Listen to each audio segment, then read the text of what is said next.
And welcome to another edition of What the Fuck Happenings here in Mindom, sort of. It's mostly me. A little ragged, a little tired, old, but still me, mostly. Yeah, I think that's a videoing. Anyway, so consciousness, I think, will be the subject because it's just something I ran into in doing some research, blah, blah, blah, and something else, and blah, blah, blah, and the hard problem. And I don't think I've made a video on the subject in a while. And I have found, in spending some time thinking about consciousness, being here, doing this being here thing. What is it? And so I think I can cut it down to a story that's understandable and simple enough, and terminology that's simple enough. So you get this. This is the, this is what the world thinks that consciousness is, and it's all this stuff that's just, what the hell is that? What the hell is that? What the hell is... So I guess it sort of feels that way, right? It feels mushy, like weird, undefinable. Like there's just not enough words to say what the hell it is that's going on. This being alive thing, and it's just mysterious, hard to contemplate, hard to turn it into some internal model that it all you can make out of Legos. This is sort of how it doesn't feel like Legos. It feels like this kind of crap. It feels what's the right word? Abstract and blah, yeah, blah. Yeah. So it's all this kind of crap. But that's just how it feels, right? So this is just one of these seems like arguments. Now it seems like it's all this complex thing, but it's really doing something probably a lot simpler than what we're thinking. So I could analogize it to any device, I would argue. Our brain is just a device. So if you think about it like a laser beam or something, a laser pointer. So it's a mechanical device, and like a laser pointer, you sort of get the idea that, just put enough pressure on these two little blood vessels down here, and it stops. It'll turn right off. So it has like an on-off switch. It has functions. You could give it. You could have a smart laser beam. That could do some different things, tell the time, do this, do that. But the function is this idea that it lasers. It does this photon thing, and it controls photons and smashes them through a little tunnel. And so you could say that's the function. The function is it's an input-output device, and the energy is the input, and it has an output. So you could just say that that's the device. Here's your brain. Okay, and your brain's got a job. It's supposed to sense the world. So it takes in data, information, little stimuluses. And the idea is it outputs activities. So they can be words, I can talk. That's one of our new functions, the modern function, talking. And it can punch things, and it can do, it can poo, it can... it can do a lot of pee kind of things, but anyway, it can do things, okay, arms, legs, blah blah blah, and it can do this mind thing, thinking, whatever. But thinking is more like this, okay. So thinking,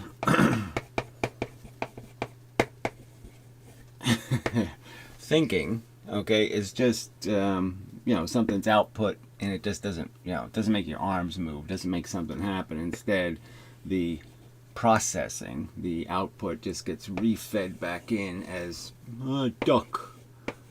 We thought of duck. And so then duck goes in, and then duck is triggered by other words that are connected to duck because you grew up and your duck was named Jimmy. So now Jimmy, okay, and then Jimmy's a kind of truck. And so your brain does some connected thinking.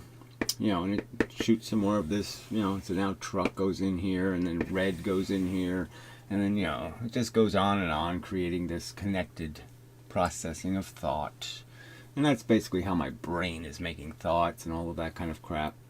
So the idea, though, is that these things are just knee-jerks, technically. They're just reflexes, just on-off switches. The switch turns on for Jimmy and truck and all this other stuff because duck rhymes with truck, and it's all these connections. That's all. It's just little connections between crap, and so that's all done by these little neurons with all their little blippity little arms that are connected to things. They're just switches. So your brain has lots of switches.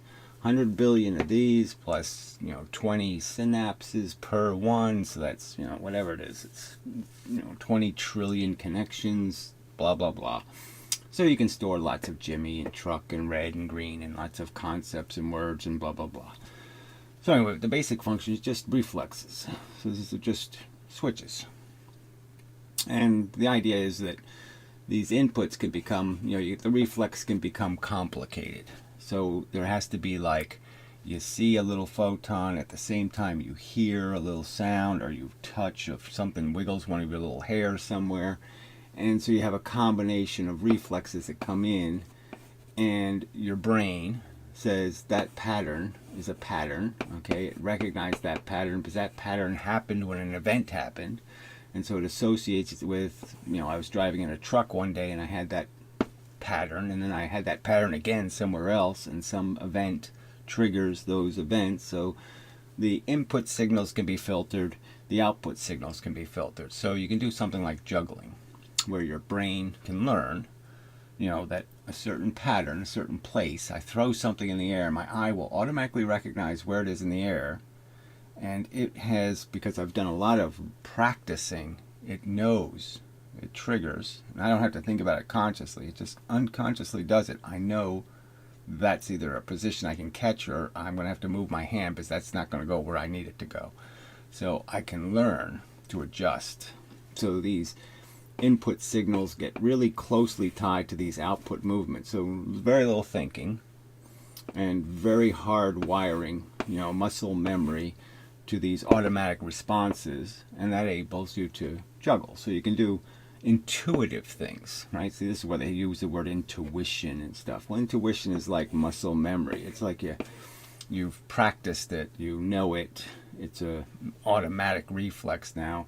As soon as you see a swastika, you go, oh, trouble's coming, that kind of thing. So you learn a pattern, all right, and so you automatically react. And sometimes those reactions are bullshit. Sometimes you're juggling and your brain gets it wrong and you miss the thing and blah blah blah, that kind of stuff. So it's not it can be really functional, but it's not necessarily perfect, and it can make its mistakes because it's got to react very fast. It's got to be very efficient, very straight line, very unyielding to any mistakes. Mistakes coming in can lead to mistakes going out very easily. So intuition isn't that reliable for that reason. It's always better to do this better thing where you process it more and say, okay, maybe it's not a swastika, it's actually just a smiley face and I just was looking at it sideways. Some sort of crap like that. So this is what your brain is basically doing. I mean, I hate to minimize it this crudely, but that's, this is the basic idea. There's a machine. It's a mechanical device. Every thought you have is mechanically connected. It doesn't come from God or space or any of that horse shit. It comes from your neurons, and your eyeballs are connected to those. And you actually have neurons throughout your body that are connected to your brain, and they're transmitting information constantly. Most of it's subconscious, connections to the organs, controlling their behavior, excretions of chemicals because the system is tired and you need to jolt it, you need to get it blah, blah, blah, blah. And so you have anyway. But it's not complicated. It's a machine. And it produces an outcome. So it's input and output. And so in the process of evolution, when this is being built, this machine, there was this catch where it wanted you to be able to learn things. It wanted you to be able to practice and become better at something. And the only way it can do that, though, is it has to know what a right outcome is and a wrong outcome is. It has to know when you succeed and fail. And then it has to tell the system, when it judges, when this, somewhere in here, it's judging success and failure of your practicing. You hit the note on the key on the piano, it hears the tone and has to say, oh no, that's not a high C. I didn't hit it hard enough, I hit too slow, it sounds flat. It's got to be able to recognize that you succeeded and failed. And now it has to have a mechanism to say, reward the success. The success line has to be in some way. There has to be some way to modify that so you can learn. So it has to reward and punish. It has to come up with a system that says approve or disapprove, success, failure, and so it wants this line to be success. So it wants your finger to hit the key the right way, so it makes the right tone. And so it has to have a system that can, force that to be the right line, to make this line stronger and stronger and stronger and stronger. Well, anyway, so this is what it's looking for. So it's a way of judging, and a way of judging is essentially kind of like a way of valuing. And so it's trying to synthesize an idea of value, that there's valuable outcomes. Valuable outcomes are you meet the bear and you trick the bear into stepping into quicksand, and now the bear's stuck in the quicksand and can't eat you. So that's a successful strategy. And it needs a way to say, yes, that was a good, you did some good thinking there. So it's going to reward you with that plan works, and then the plan where you get all scratched to pieces and half chewed up, that plan failed. And so it's all just about rewarding and punishing, different strategies, different approaches, whether you should fight or whether you should flight. These decisions you have to make to optimize your function, to keep your body intact, to keep yourself on that thin line, okay, between defense and offense, to keep you, navigating a very good line where you're just aggressive enough to get all the booty, but not so aggressive, that you slip on a banana peel because you're not paying enough attention and fall down and die. So this is what it's engineering. It's engineering a success and failure of the system, of the robot, the machine. And the only way the machine can be, it doesn't tell you like some animals pop out and they all automatically have a program that says swim to the ocean. It automatically has programs that enable something to do something. And most of the organism's life, they'll just act on this pre-program. It already has in here nice, hard, straight lines of behavior. So any input in produces the same output out. And there's not much learning. There's not much adapting or any of that kind of crap. They always do the same thing. So there's some animals, like you can poke them a certain way, and they'll just, every time you poke them that way, they'll turn left. And they'll never learn to turn right. They'll just always have to obey this instinct, this pre-programmed routine, of what excites them or what motivates them.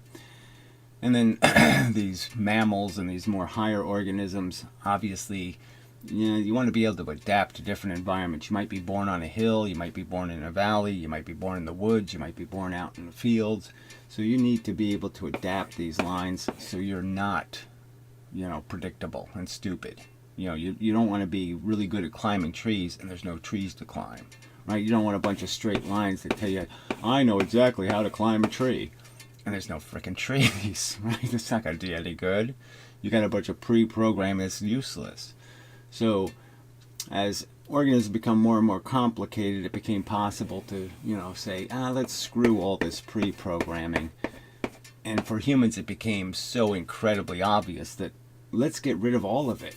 Let's just almost have nothing in here yet. Let's not write anything in this space so we can write all nice, clean lines and we can see where they are and, adapt, create all new programs. And so you can see that sort of with like human babies are the most disabled thing in the natural world, I think. I don't think there's anything as dysfunctional as humans. And it takes a full, at least 15 years, you could argue, or frankly, it could be 25 years for us to really start to become fluid in our functioning, where we're actually not full of doubt and insecurities and don't know what the fuck we're doing and, confusions and all this kind of stuff. So it takes us a long time to learn how to be human. It's a lot of learning about what a word means, what a concept means of being honest and honorable and having integrity and all this kind of stuff. And so these are all the new lines that are being written in our programming. And those have to be, again, by the same system, rewarded and punished. That is, you have to get patted on the back, So somewhere in here is this idea of daddy likes me, daddy hates me, some concept of the fact that we need nurturing. We need to be taught, our parents need to educate us in a certain way where we learn how to juggle and we learn how to play the piano, because they don't punish us too much, they don't reward us too much, they don't say, oh, you're such a brilliant artist, when, all you did was fart on the piece of paper.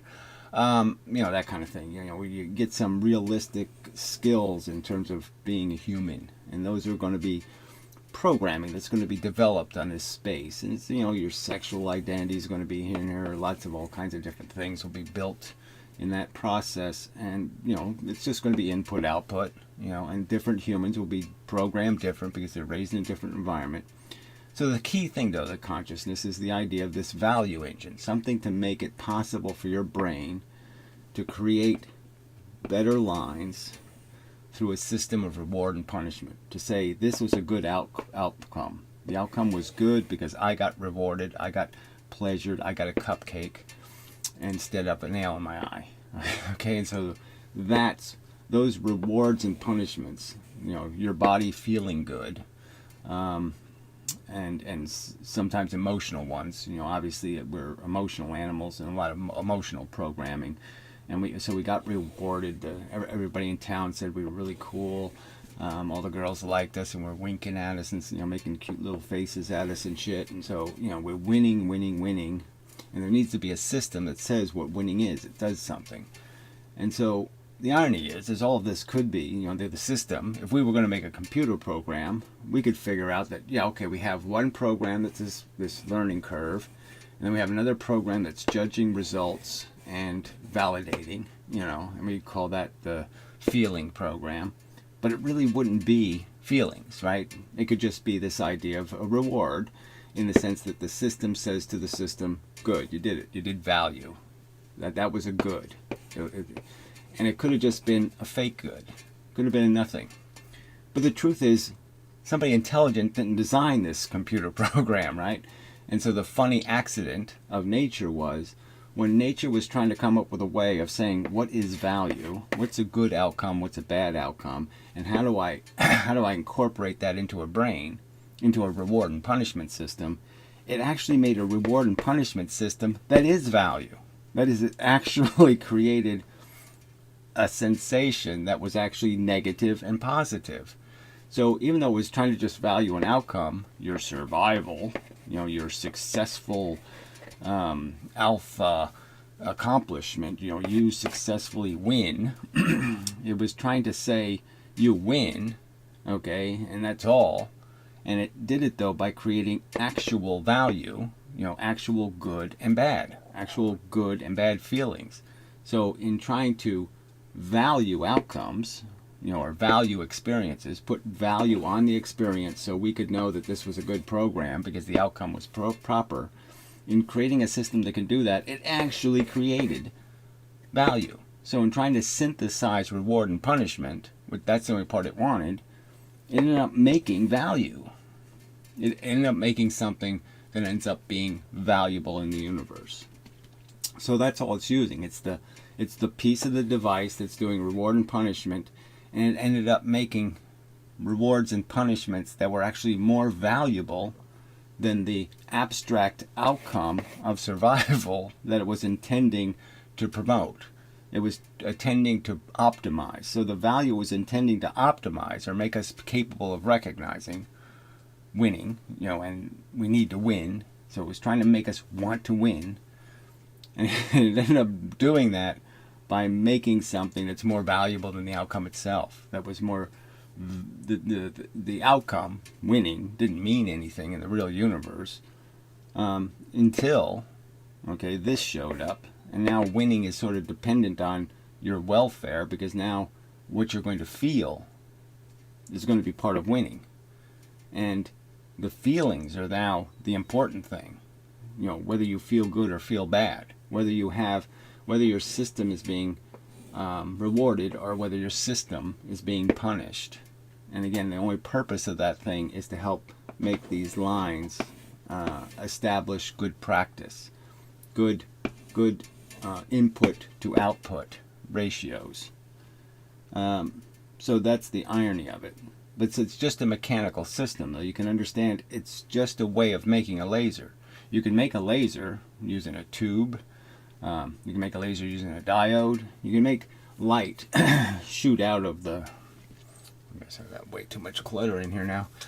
You can make light shoot out of a laser. I mean, you can make it come out of a device lots of different ways, so, well, at least 2 different ways, right? You can use a tube and mirrors, and you can bounce the light back and forth, or you can have a diode and the light can come out the side rather than the flat part. So you can do different little tricks to make light come out in a straight beam. And the trick, the problem is that that's all nature was trying to do. It was just trying to make this reward and punishment thing so we could make practice mean something, so we could value an outcome, and make the system improve. And instead of doing it the diode way, it did it the tube way, you could just argue. So instead of doing it the silent way that would cause no pain and suffering, it did it this way by making pain and suffering, because it's not very smart. It didn't know that it was causing something bad to happen in the universe by punishing a machine. But that's all we are, is a machine. It created a mechanism of deterrence, of prevention, of, again, reward. It made the whip because the whip worked. Now, the whip didn't have to hit flesh. The whip could have just been a principle of wrong answer. It could have just been a beep, like at a game show, that said, bonk, wrong answer.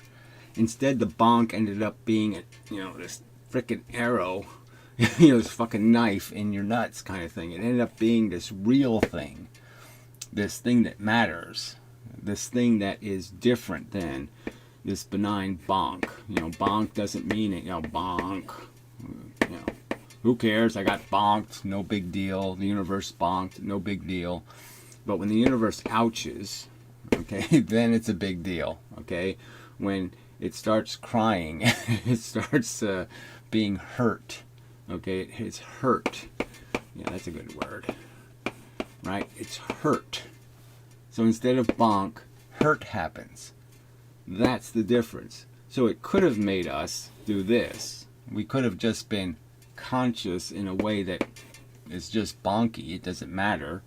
We just have a sub-program that just does the valuing, okay? And it works as a reward and punishment system because the 2 programs are sort of independent, the 2 sides of our brain almost.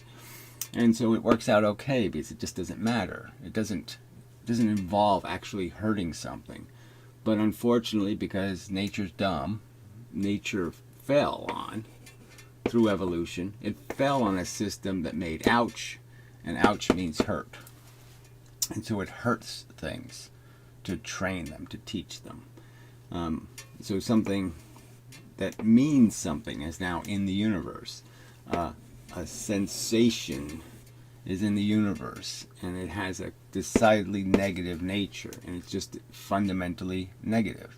And so the funny thing is, in contemplating value in the universe, the joke is that nothing has any value but the machine that is judging value. So the irony is, right, everything in the universe is just crap. It doesn't matter, and it only matters indirectly in how it affects machines, okay, that are able to judge value. Even though there wasn't any. There wasn't any value to judge until the value engine, that could matter, until the value engine showed up. And now the real value isn't the outcomes anymore. The real, the outcomes in the physical world. The real value is in the engine, okay, that is programming the outcomes. The machine that makes it possible for the machine to learn is now the machine that is the one that matters. And everything else only gains its value because how did it affect the hurt engine? How much hurt did it make? And that's all that matters now. That's the only thing that has real value. And this incidental value of you need to survive and you need to outmaneuver the other robots. See, it was just a robot war, paramecium against paramecium, speck of dust against speck of dust, little machines against little machines. It didn't matter who won, who lost. It was just a way of optimizing the machines. But once this was invented, then the game completely changed, and now we're stuck in this this configuration. So again, you can just understand that consciousness isn't something special. It's just a way of making the device. It could have been a laser diode, or it could have been a tube, and it was just a circumstance of fate that nature did intelligence, or did learning. Okay, this is about learning. It did learning, okay, by creating a real reward and punishment instead of a synthetic reward and punishment. And that's it. That's what conscious, that's all the distinction is between conscious. So we didn't need to be conscious. We didn't need to have a real hurt engine. It's just that that's the way the biology did it. It did it by creating real hurt rather than synthetic no. A synthetic no, or a synthetic bonk, wouldn't have meant anything. But instead it made the real thing. So in trying to synthesize an idea of value, it made real value. And that's sort of ironic. It's bizarre and strange and weird and all that kind of stuff. So you can understand that it's just a machine.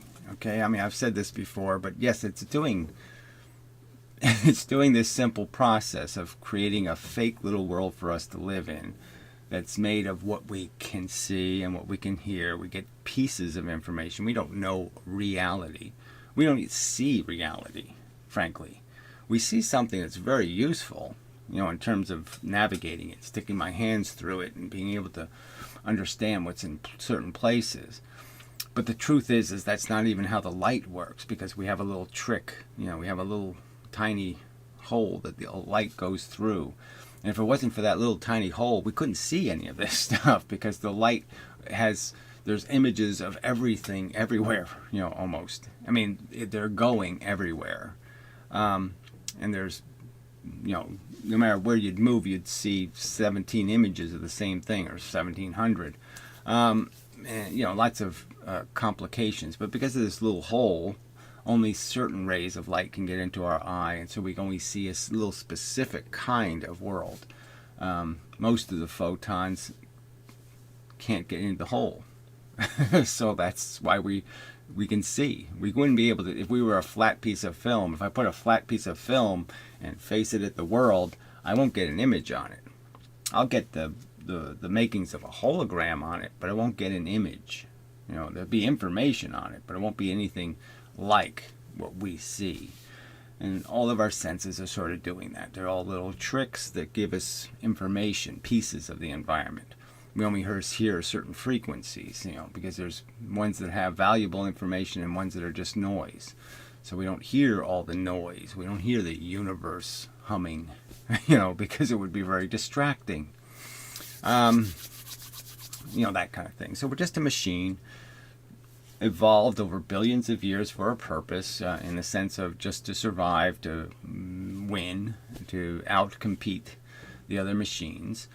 And a great feature to have to outdo the other machines is to have a learning program that allows you to practice and make perfect, to learn routines, learn habits. And the only way that learning process, the way you need to optimize it, is to have some way to reward, to identify success, and make the system know that routine worked. That line was nice and straight. That line was a good line. You threw the thing and you caught the thing.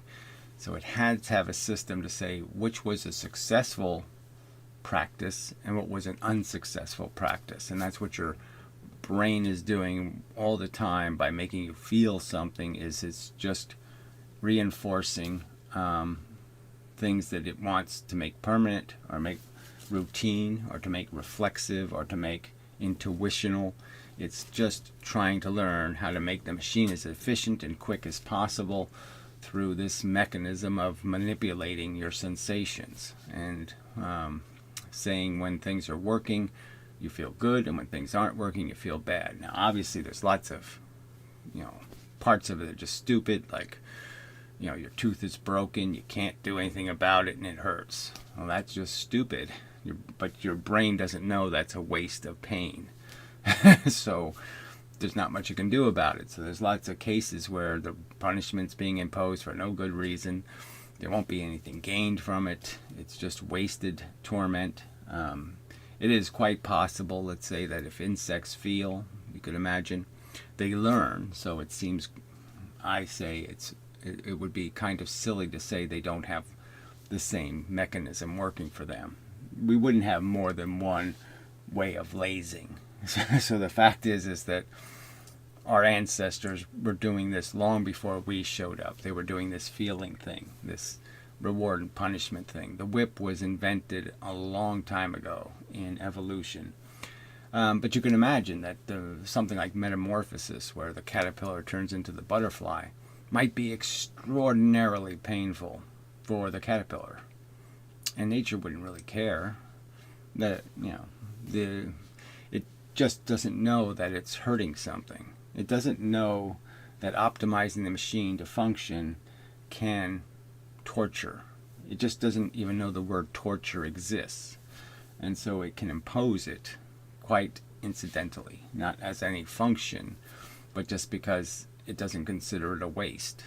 It doesn't know how bad it is. It doesn't know how negative it is to be actually doing that, training something when the thing isn't practicing. Right, when you're not trying to juggle and your brain is reacting to things flying in the air, trying to catch them, but you're not doing it, you're not practicing. It's not doing you any good to feel sometimes. Sometimes what you feel is totally useless. It just gets in the way because your brain is using this mechanism. It's thinking you're practicing when you're not practicing. You're not trying to learn. You're not trying to do this or try. And so there's lots of inefficiencies in how we feel and in how we function. And but it is a machine.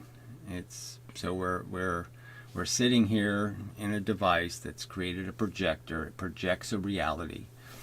It allows us to create new pictures on the screen. So the projector has a film it throws on us with our senses. Our senses create part of the pixels on the screen, and then our brain associates those pixels with other images and other things, and so it throws some more information on the screen.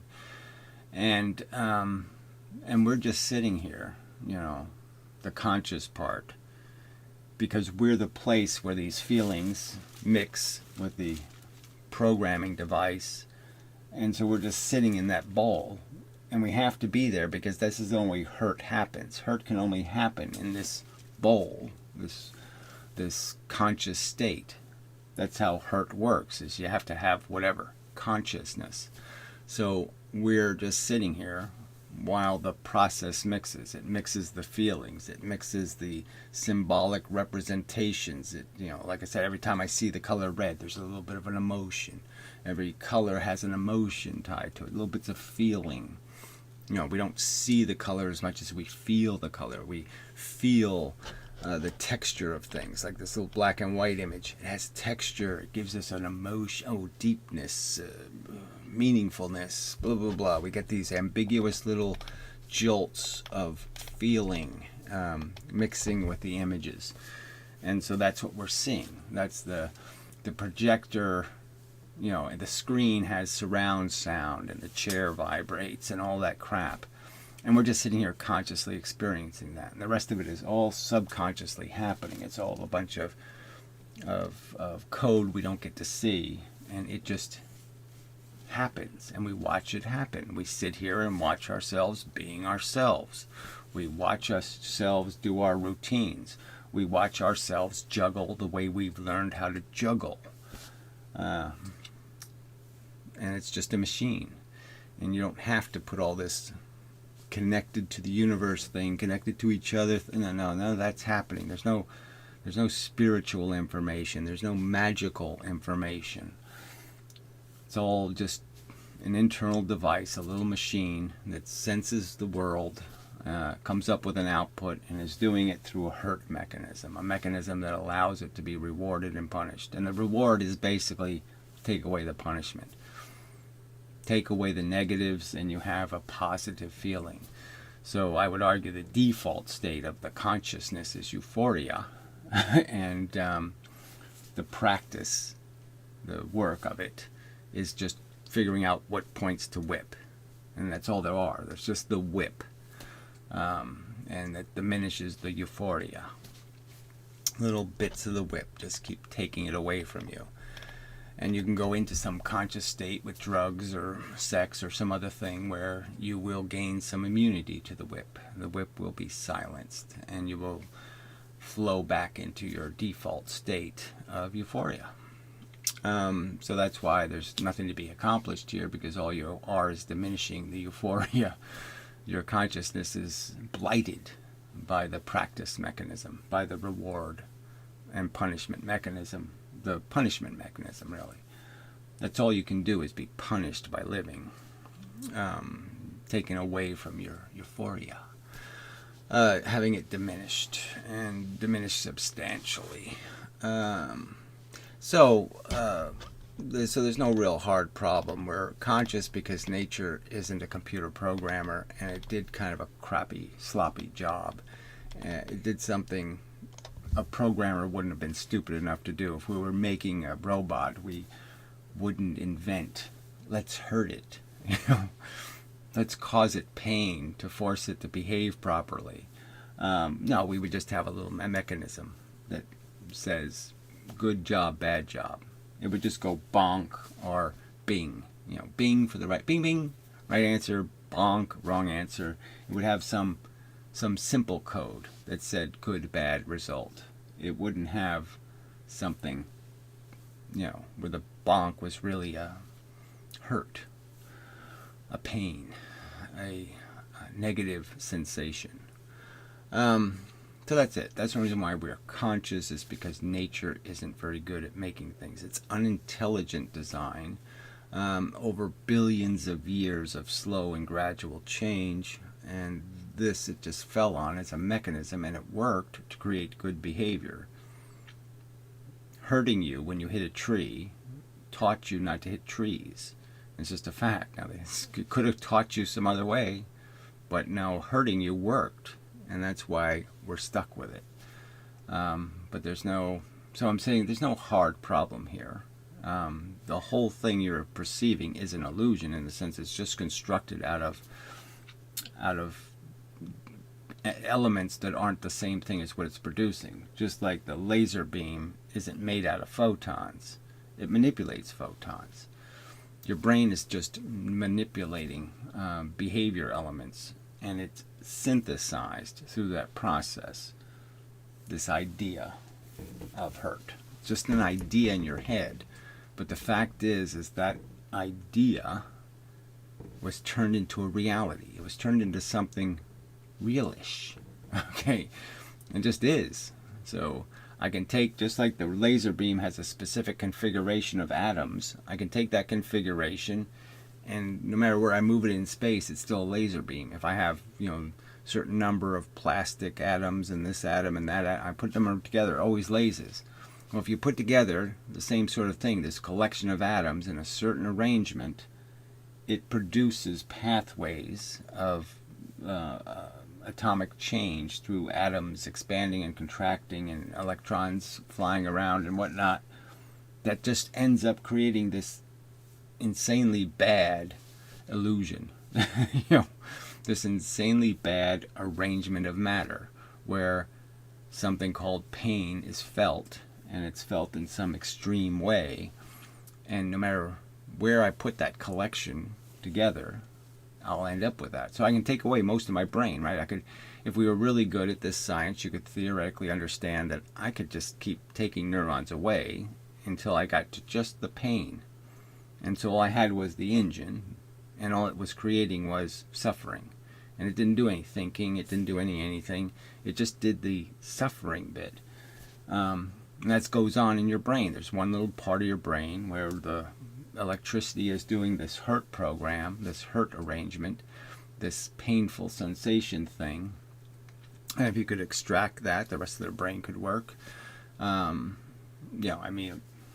might not work as effectively because you're not going to be able to learn anymore. Um, but it's just one part of the brain's function. It's just one stream of the flow of this electricity. And that little pattern, if your brain does it in this conscious state, with the laser on, this is what you get. That's what it's going to create. But again, I can't. It's an emergent thing. It comes out of the configuration. It comes out of the fact that this is a complex system that is creating this theater, this fake place where I'm actually experiencing my life. This generated thing inside my brain. It's just a pattern of the movement of electricity. And that's the part that's hard to comprehend. It's hard to understand how this mechanical device can create this laser beam. But I guess it would just be the same thing. I mean, I could show a human being 2,000 years ago a laser pointer, and they'd be like, that's magic. And yeah, so we're looking at our brains and we're saying that's magic because we just can't really understand how it's possible to have these mechanisms that could create this illusion that's one hell of an illusion, that can't really be called a nothing because it's way too something. And we're experiencing it, so we know it's something. We just don't know how to describe this something because the something is really just a pattern of the arrangement of molecular substance, matter. And a particular arrangement creates this, whoa, what the hell was that? This hurt, this feeling, this I'm alive thing. I guess I can see there's some parts that are still hard to comprehend, but it really needs to be understood. It's just part of the machine. It's just this bug thing. It's just, that's all it is. We know it's this little neural network of electricity that's just really saying reflex here, input reflex, output reflex, and that's all there really is. It's just knee-jerk in, knee-jerk out. And it's just making those knee jerks more and more complicated by connecting a whole bunch of them together. And by connecting them in a certain way, you're going to create sensation. You can. You don't have to make the device work, but that's what nature did. And I would argue it made a mistake in doing so. Very dangerous thing to play with. Actual harm. So anyway. Yeah, so I won't pick it to pieces. There's so much that needs to be argued through because people have so many misconceptions. And again, it's, I can't argue that it doesn't have the appearance of abstractness, but there really isn't any ambiguity if we could really see it. If we could really see it, we could see the parts of the brain that are essential to the creation of the sensations. And we could find those little on-off switch. We could just, cut that wire and it shuts it off. It really is that mechanical in terms of the way it's functioning in our brain. And its purpose, though, is going to be understood. We can understand why evolution does it. And I guess that's part of the understanding why it's not a hard problem. We don't feel because it's a great way to program. We don't have the whip because it's a great way to program. No, it just happens to be a way that works. And nature used any way that worked. The one that worked, it fell on it and used it. It could have fallen on a different way to make us intelligent. But this is the way it happened on Earth. Now, I'm not suggesting it happens anywhere else because there's so many rare and unlikely events that are just almost every day in our history. We climbed an improbable ladder, and we just kept climbing very improbable ladders. But anyway, to get here. So this isn't a question I don't think many organisms are having to ask themselves in the universe. This isn't something that has to be contemplated and figured out. But the wrong way to think about it is what's indicated in all this mushy imagery. there's something quite explicit to the function. We're just soda machines. You can dissect our function, quarter in, weigh the money, see if it's not fake, see if it's got a hole in it, blah blah blah, test the money. Okay, it's good money, do the output. All right, we're doing just that simple a thing, and the only difference between us and that soda machine, in a sense, is the fact that we have a couple of other instruments that are measuring our performance and saying, how well did we perform our job? Did we, and that's it. and we're learning to do it better. We can improve the performance. We can improve how quickly we scan the money and all that stuff by learning shortcuts that always work and that kind of stuff. And to learn, we had to be rewarded and punished for outcomes. And it's that simple. So we have a few extra little features, but it's just a machine, just a robot, just a mechanism, and everything that's happening in our brain is just as mechanical as the parts happening in our hand or in any other part. It's all just mechanism, and it's not in any way connected to any universal strings or any other coarse shit. It's not magical, it's not spiritual, it's not holy, it's not just not woo. It's just a physical functioning machine, and the feature of the machine is that it has achieved a level of complexity where it can create very elaborate illusions. And again, the illusion is more like a hologram. The illusion isn't, it's only illusions because we can't see it. But if we could see the blueprint of the machine, we could understand the beam it's creating. We would understand that the beam is a real thing, not a fake thing. The pain and the sensation is real. The negative quality is sensibly understood. That it's intrinsic to the function. It couldn't function as a whip, as a punishment, if it didn't hurt us. It's just a fact. If it didn't mean something, it couldn't have any effect. Alright, so maybe I'll just keep it that short, because it's not likely I'm going to encourage people who want to wooify life that I've given you all the answers you need. But the simple truth of why are we conscious, the simple answer is because nature isn't smart enough to do it a more sophisticated way. As funny as that sounds. A way in which you don't have to cause harm. You don't have to create the opportunity for pain and suffering. It just didn't do it this better way. It did it a way a smart thing would say, don't do that. That would be really stupid. If all you want to do is make a machine that performs.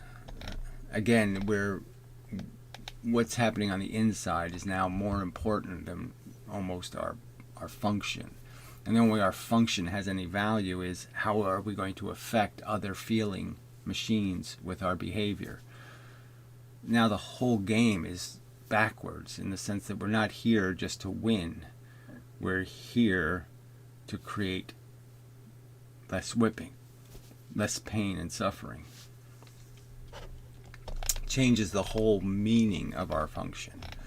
Where there was this silly win for a game nobody cared to watch. It was just this idea of a performance engine, an engine that said it will only go into the future if it replicates well, makes stronger, better machines, and that was just the fact. And there was no definition of better other than you're surviving and they don't. You survive better than they do. And that was the simple competition. And obviously now the value can be understood that that game doesn't have any value, but this consciousness does, because it's generating the real thing. In trying to artificially create meaning in the idea of surviving, the brain has created something really valuable. A welfare of a sentient organism. All right, that's probably enough. And such. So it's huge, important subjects in terms of this is just, this is where all people go all kinds of sideways, because they can't see the machine, they can't see the mechanism, they can't understand it, and so they just keep looking at it and saying magic, magic, magic, like a caveman or something, and it's not magic. All right, that's enough. All right, so till the next time and such, we'll leave it at that. It's a lot to absorb, subject of consciousness. Anyway, till next time and such. A lot of videos this week, so no need to drag this one out. So yeah, see ya and such.